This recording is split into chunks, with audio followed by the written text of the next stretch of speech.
แล้วต่อไปเป็นงานปฏิมากรรมแกะสลักโบราณน่ะเคยเห็นบ่อยู่ตามวัดว่าอาหารเนาะพระเจ้าจะมีหุงปั่นหุงแกะหุงควัดเนาะหุงแต้มงามๆซื่ออันตามผาอันวัดเนาะแต่อย่างว่าเขาเฮ็ดบัวเขาก็จะแกะสลักงามๆเลยสลักแกะการแกะสลักเลยว่าภาพจืด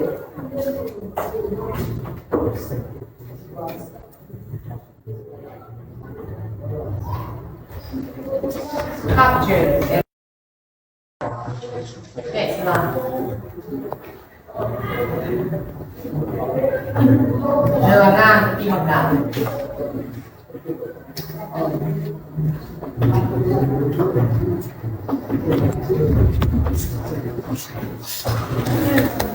ที่มากรรมแกะสลักเนาะใส่กินข้าวจะกันไปได้เลยแล้วอีกคำศัพท์สุดท้ายคำว่าเหลืออยู่ยังเหลืออยู่remain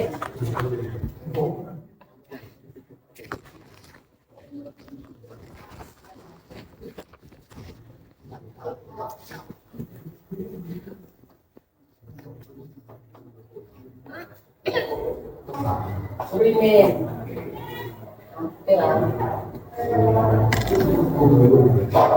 เป็นดีมาก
Okay, finish. Jenny said that it is. คอปลาแก้วอันนี้ต้องพูดถึงความเป็นมา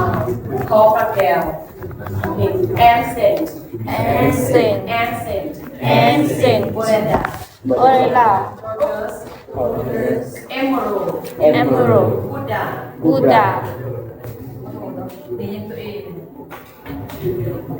Buddha image Buddha image statue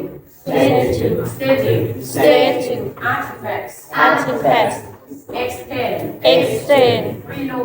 renovate revolution in residence convert sculpture remain ancient Buddha torches emerald Buddha image statue artifacts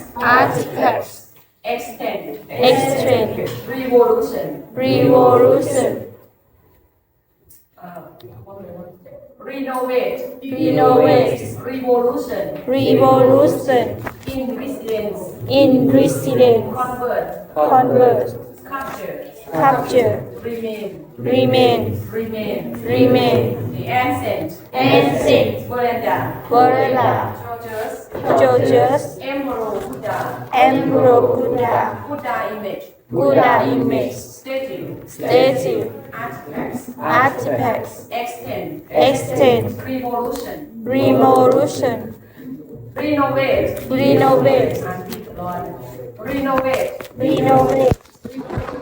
revolution in restraint converse capture remain ก็คำว่า remain บทที่หมู่บ้านนี้ก็เฮาบ่ได้เฮ็ดไปแล้วเนาะเป็นไปสิ่งที่ยังเหลืออยู่อยู่ในนี้ยาบทเรียนนี่ล่ะเนาะ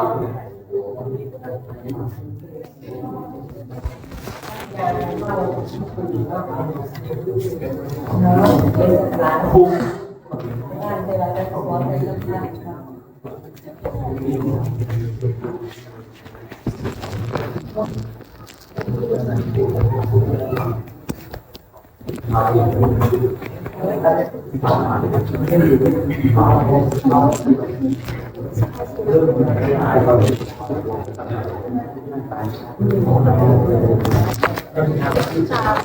สิ่งแวดล้อม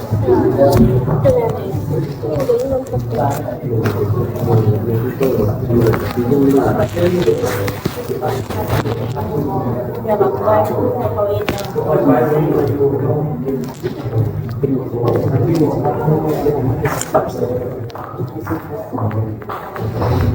เป็นเรื่องข้ออ้างอะไรที่บอก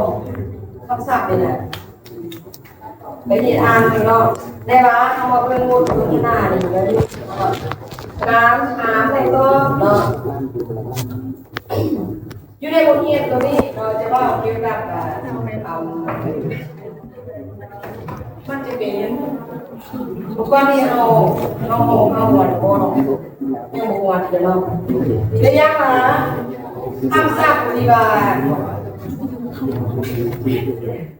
I've never been เวลาเคยในบินบอกนี่เยอะเย็นเด็กลงแล้ว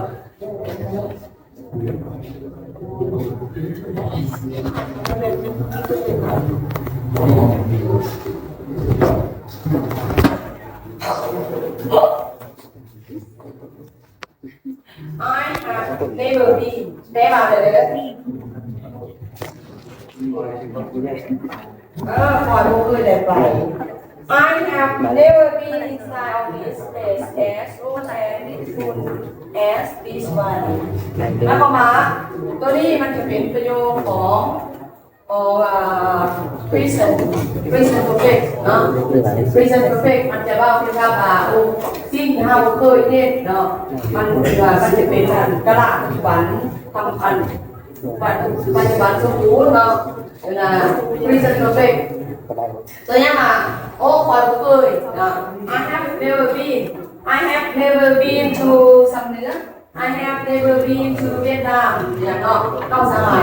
เจออะไรเนาะเวลาคำถามมันดิคำถามมันจะยังไงhave you ever เห็นบ่หรือว่าเขาจะถามนั่นเนาะจะยังไง no I have never been เห็นบ่อันนี้เป็นคำถามประโยคที่เราใช้เว้าที่ในกาลปัจจุบันนี่นะเนาะเราสามารถเว้าสิ่งที่เราบ่เคยเห็นนะอยู่ในนี้มันจะใช้ verb have แล้วก็อยู่นี่แม่น verb three นะประโยคสองถามอยู่ในการเว้าตัวนี้เนาะตัวอย่างคืออะไรเดี๋ยวตัวอย่างอยู่ในบทสนทนาเนาะWhat an amazing place. I've never been inside of any place as old as school like this one. That's right, it's quite ก็จะมีแต่ประโยคนะเนาะที่ว่ามันเว้าเกี่ยวกับเป็นกรามาเนาะอยู่ในนี้เราสามารถไปปรับเปลี่ยนเนาะใช้ในการเว้าเนาะตัวอย่างว่าเวลาเราจะถามคนอื่นเนาะเราจะถามคนอื่นว่าเจ้าเคยไปมาบ่ตัวอย่างเนาะเวลาที่เราอยากร่วมกับคนตามเพจนะเนาะตัวอย่างว่าคนตามเพจมาท่องเที่ยวอยู่เวียงไสเนาะมาท่องเที่ยวอยู่เวียงไสแล้วเขาอยากถามว่าเจ้าเคยมาบ่เวียงไสเห็นบ่เขาจะถามว่าคำถามนี้เขาจะถามว่า have you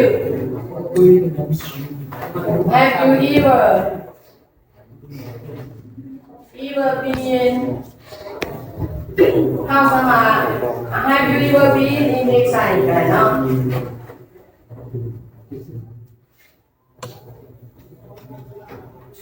เจ้าเคยมาเวียงไสบ่เจ้าเคยมาเวียงไสจักเทื่อบ่ตัวอย่าง